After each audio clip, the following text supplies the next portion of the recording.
Biden a étendu une ordonnance de l'ère Trump pour restreindre les entreprises chinoises. Il interdit aux Américains de négocier les titres de dizaines d'entreprises chinoises ayant des liens présumés avec l'armée chinoise. La liste noire a été signée pour la première fois par le président Trump en novembre dernier.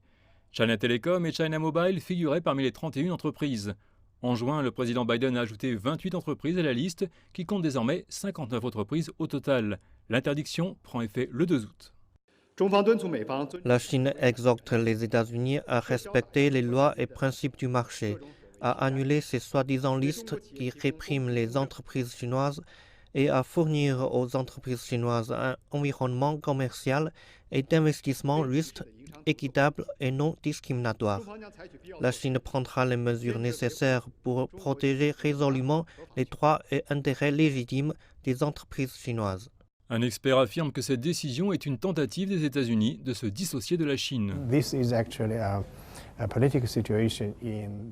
Il s'agit d'une situation politique dans ce pays et ils aimeront trouver un ennemi pour eux-mêmes et un groupe d'intérêts spécifiques pour prendre la Chine comme une menace.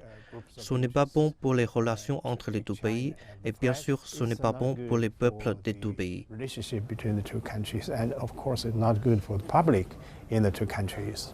Le professeur Tang dit que les entreprises de haute technologie des deux pays seront affectées, mais les États-Unis ne peuvent pas restreindre les progrès de la Chine en matière d'innovation technologique.